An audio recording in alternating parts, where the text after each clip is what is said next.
Uma vez comprei uns copos. O nome deles era Brisa. Comprei porque achei bonitos. Não entendi a pegadinha que vinha junto. Uma brisa qualquer, um ventinho mais forte, era batata. Quebravam na hora. Em segundos. Não duraram um mês. Tenho filhos, tenho gata. Eu mesma absolutamente desastrada.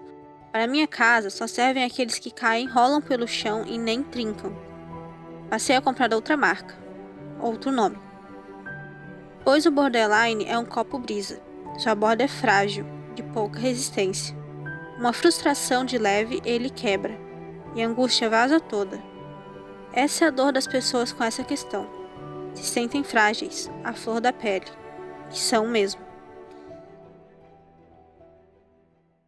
Meu nome é Helena Vieira, eu tenho 26 anos, tenho diagnóstico desde 2017 como transtorno de personalidade borderline. No momento eu tive que deixar meu trabalho e eu faço como hobby e como extra, eu trabalho como maquiadora. Eu sou itajaense, né? Eu nasci no bairro São João, mas com 3 anos de idade vim menos até, né? Quase 3, formando 3, não lembro exatamente. Vim morar pro bairro Fazenda. E fui criado ali meus 23 anos. Estou com 26 anos atualmente. Sou o Gabriel, né? Inclusive, esqueci desse detalhe. Meu nome é Gabriel. Eu sou Thaís Bolonini, psicóloga e psicanalista.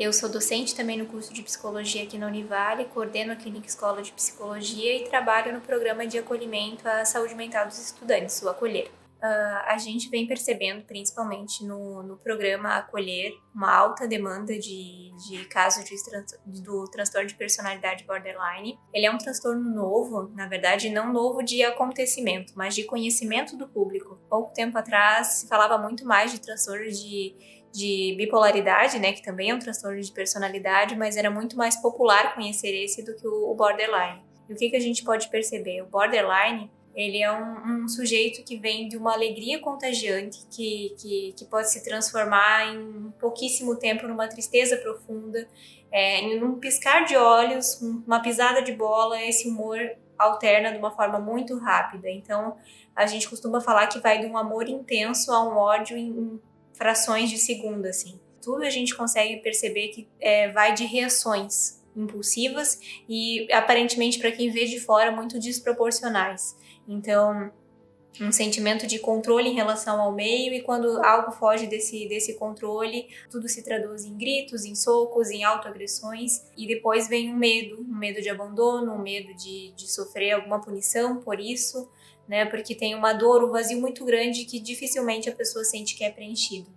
Então, a gente consegue perceber que o borderline é um caso em que a gente chama na psicologia, na psiquiatria, de um transtorno de personalidade limítrofe. Limítrofe porque é como se o sujeito vivesse numa corda bamba.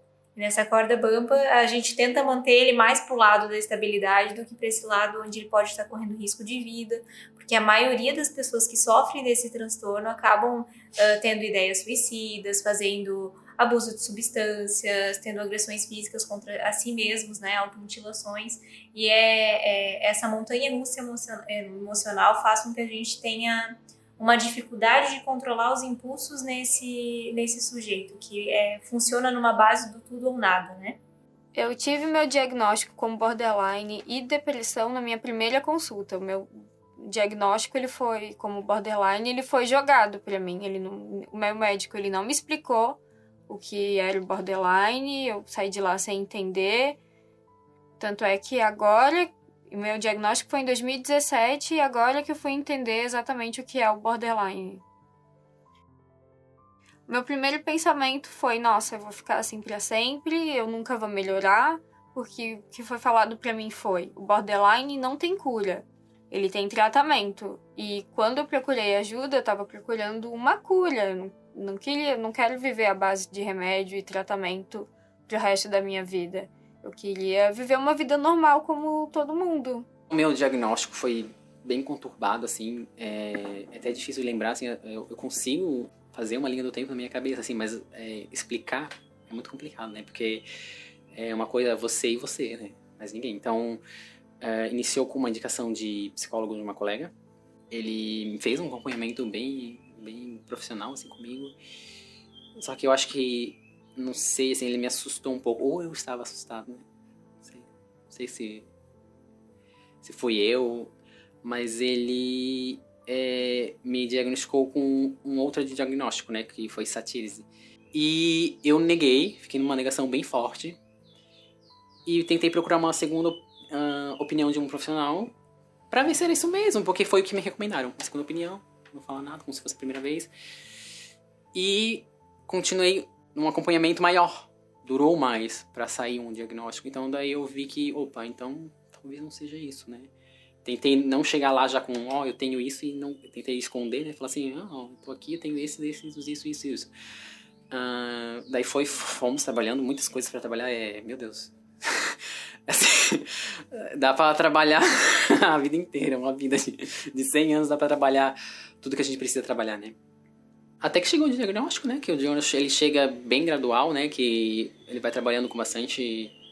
Pelo menos foi bastante calmo, mas assim, na minha cabeça era tudo muito rápido, né? Foram longos 6, 7, 8 meses, mas na minha cabeça aquilo se passou em 2 dias, né? Porque você entra num estado de negação real, assim, você nega, você não quer isso pra você.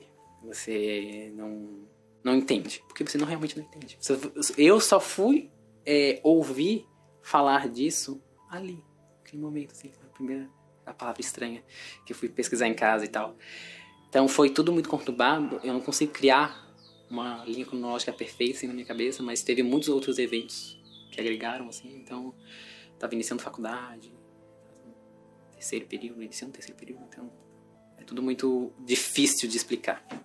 Ele é um diagnóstico muito demorado de ser feito, porque o que acontece? Quando chega uma pessoa com esse transtorno, quando chega no consultório, ela não chega com uma queixa pela personalidade, e sim por uma queixa por uma ansiedade, uma depressão, justo porque percebe essa flutuação do humor.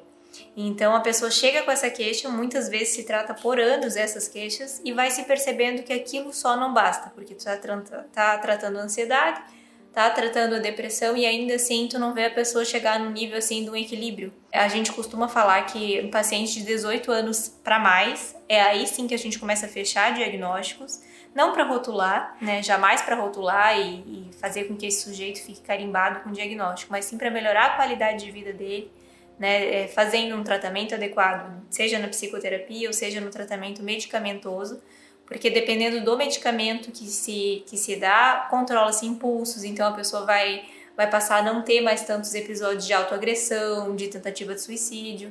Então, o diagnóstico é feito por a gente olhar todos os critérios que tem no DSM, que é o livro onde a gente se baseia para fechar diagnósticos, né? Olhar todos aqueles quesitos e pensar no que tudo que eu já venho acompanhando começa a fechar com isso. O psiquiatra tratou com tal medicamento e não deu aquele resultado esperado, e ao longo desse tempo é que a gente vai fechar um diagnóstico, né?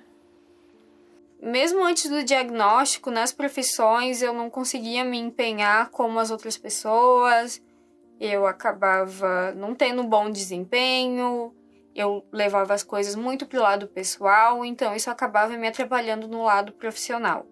No momento eu não estou trabalhando. A partir do momento que eu recebi o diagnóstico, eu já não estava mais trabalhando. Mas no lado de relações, inclusive com relacionamentos afetivos, amizades, isso atrapalha bastante porque as pessoas não entendem o meu ponto de vista, o meu sentimento. E eu acabo me magoando muito fácil também, acabo afastando as pessoas e me afasto das pessoas também. E as pessoas se afastam de mim também por causa do meu transtorno. O transtorno, ele trabalha com você literalmente na linha, ali no limite de raiva, de ódio, de angústia, de todo sentimento que você puder sentir, você sente assim em 3 minutos da sua vida. E eu tive, assim, cada pessoa é um transtorno limítrofe único, tá? Isso eu aprendi que realmente cada caso é um caso, assim, você é particular, você é você. Ninguém mais vai sentir exatamente igual aquela listinha de sintomas. Eu sentia muita raiva, agressividade. Eu era um ser humano agressivo. Na minha infância já fui um pouco. Talvez dali já veio alguma coisa. Mas me tornei pior, assim, uma coisa que eu não me reconhecia, não era eu. Quando não se tem, ou se demora muito para se ter um diagnóstico, quem está no entorno da pessoa e a pessoa em si sofre muito. né? Essa labilidade emocional, essa montanha-russa faz com que a pessoa sofra muito, que muitas vezes a pessoa chega num consultório depois de muitas tentativas de suicídio e o entorno já está cansado e não compreende o porquê de tudo aquilo. Então, esse estigma vai muito, eu acho que, pelas características que vêm acometidas com esse transtorno, né? A questão de esforços desesperados, assim, para não sofrer abandono, seja real ou imaginário. Isso vai desgastando as relações, um padrão de relacionamento muito estável e muito intenso. Primeiro uma entrega muito grande, depois quando acaba cortando da vida, corta de uma forma muito abrupta, assim, né? Então é uma idealização e uma desvalorização ao mesmo tempo. Na linguística, uma área que eu gosto muito, a gente tem um monitor de fala. Que quando a gente está falando para determinado público ou para determinada pessoa em determinada situação, esse monitor ele liga. Então quando você precisa de uma roupagem X, você aciona a roupagem X. Quando você precisa de uma Y, você aciona a Y, né? Para adequar a sua linguagem, a sua língua, seu dialeto àquela situação. No borderline, você não tem interruptor nenhum. Aquilo ali fica livre para você sentir reações a interações simples da vida cotidiana. Às vezes Gabriel, por gentileza, me ajuda aqui, soa como eu te odeio. Você não é uma pessoa especial na minha vida. Sabe, uma coisa tão simples que hoje em dia eu consigo identificar quando é o meu interruptor não ligado, ou aquilo não tá ali na minha mente, aquela sinapse não realiza, aquela sinapse não cria dentro do meu cérebro, porque eu não tenho um filtro de realidade, eu não tenho um filtro de sentimento, de entender o que a pessoa tá me dizendo, por que ela tá me dizendo, quando ela tá me dizendo, que sentimento ela tá me passando, porque eu leio aquilo como sempre algo agressivo, algo de que a pessoa quer me ferir, quer me machucar, de situação de você estar sendo perseguido, você trancar a porta do banheiro dentro da sua casa pra tomar banho, porque você não... a janela, porque você acha que a qualquer momento vai entrar alguém e chutar aquela porta e vai te dar 3 tiros. Coisas assim, sabe? A sua mente cria. Às vezes você passa por uma pessoa na rua, num ponto de ônibus, você acha que aquela pessoa quer te matar, às vezes. Ou ela falou mal do seu cabelo, falou mal da sua aparência, pensou mal. Sabe uma coisa que eu fiz, será que todo mundo pensa assim? Ou sou eu? Que passa por alguém e pensa... Aquela mulher olhou pra minha cara e falou como essa pessoa é horrorosa e mal vestida e... Coisa que às vezes a pessoa nem olhou pra você e o seu cérebro cria isso na sua cabeça, que é muito bizarro, assim, de lidar. É um processo muito cansativo até chegar no diagnóstico e muitos profissionais demoram muito para chegar nesse diagnóstico e por essa demora a pessoa acaba sofrendo muito com essa impulsividade, né? Seja em questões autodestrutivas ou até mesmo na relação com o meio, né? Impulsividade em relação aos outros. A questão da reatividade de humor, muitas vezes, na mulher, a gente consegue perceber que a mulher pede mais ajuda. Então, tem muito mais diagnóstico de mulher com transtorno de personalidade borderline do que o homem. Porque o homem, além de não pedir ajuda, que é um padrão, assim, do masculino, eles acabam indo mais pro ato do se machucar, do ir pra briga. Daí as pessoas olham por fora e pensam, nossa, é aquele cara estressadão, que só briga, que só é reativo a tudo. E a mulher é muito mais pro lado emocional. Então, as formas de se manifestar acabam sendo um pouco diferentes, né? E, claro, a questão desse sentimento crônico de vazio. Isso faz com que torne esse transtorno olhado de forma tão pesada, assim, né? Porque é como se demorasse muito para alguma coisa fazer sentido. Dependendo da forma como a pessoa chega, ela já passou por muitos caminhos difíceis, por muitos caminhos que fizeram ela sofrer, fizeram o meio sofrer, fizeram as pessoas não entenderem o que estava acontecendo. Então, por tudo isso, eu acredito que esse é daí que vem esse estigma de ser um dos transtornos mais difíceis, né? Por essa questão do limítrofe também, né? Porque por estar no limite, as pessoas não entendem muito bem do que se trata, né? Eu gostaria também que tentassem entender o meu lado, porque eu tenho um transtorno, não faço por mal. E sempre que eu percebo, opa, é do borderline, eu tento corrigir meus erros, só que nem sempre tem como, às vezes é tarde demais. A compulsividade, eu já fui... Sempre vai ser alguma válvula de escape. Tem vários, né? Eu já fui álcool, né? Drogas lícitas, tá? Não cheguei a drogas ilícitas tanto, ou a depender, ou a... Tipo, experimentei, mas não viciei, não gostei, não quero. Mas assim, álcool, início do ensino médio, eu quase virei um alcoólatra. Teve dinheiro, né, gastar, uma sensação boa, comprar, às vezes nem poder pagar, mas era gostoso.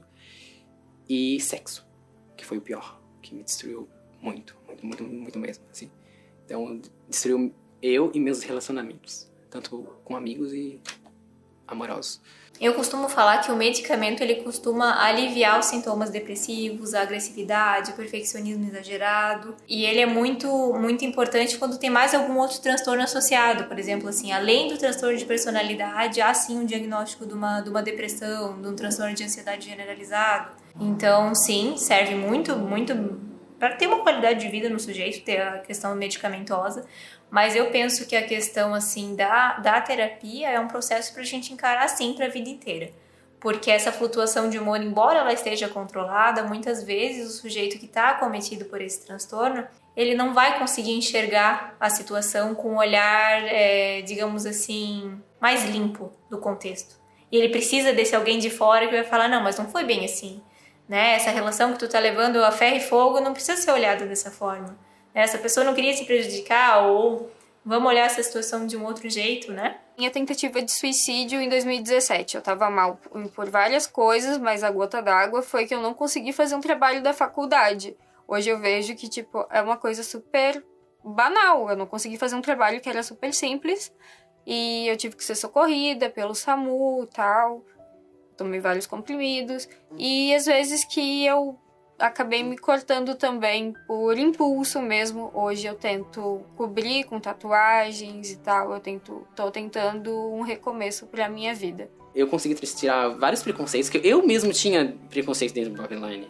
Porque eu não conhecia borderline, não conhecia transtornos de personalidades. Assim como uma pessoa fica gripada e pode ser curada, ou uma pessoa tem um câncer que não tem cura, as pessoas podem ficar doentes mentalmente, né? Transtornos são doenças que é uma condição crônica, né? Cronológica, você vai levar pra sempre. Mas você tem meios de lidar com isso. Isso hoje em dia eu sei que você tem meios, você tem informação, tem apoio. A gente só não vê em lugar nenhum. Tem que ajudar quem tem problema. Viu que a pessoa tá começando a ter problema, a pessoa tá frustrada, a pessoa tá chorando com muita facilidade, a pessoa tá precisando de ajuda, não é o momento de julgar, é o momento de orientar a procurar ajuda profissional, orientar a procurar um psicólogo, um psiquiatra, porque os dois separados não vai resolver, tem que ter a ajuda do psiquiatra, do psicólogo, e não virar cara, não julgar, e sim dar apoio para essa pessoa. Porque no momento que a pessoa mais precisa de ajuda, tu não pode simplesmente virar a cara e abandonar ou julgar, o que é pior ainda. Tu precisa dar apoio, tá ali e mostrar pra pessoa, olha, eu tô aqui, eu tô contigo, eu tô aqui porque você precisar. A gente vai sair dessa juntos e eu tô aqui pra te ajudar. Tratamento ajuda. Sem tratamento a gente não consegue sair dessa situação. Eu tenho meus dias ruins, eu tenho meus dias bons, mas eu tô mais estável do que eu tava antes do tratamento. Psicólogo não é só pra quem tá doente. Não, é pra todo mundo. É tipo barbeiro, manicure, é cuidar da gente. E como você está hoje? Não como queria, mas bem melhor do que há 2 anos atrás.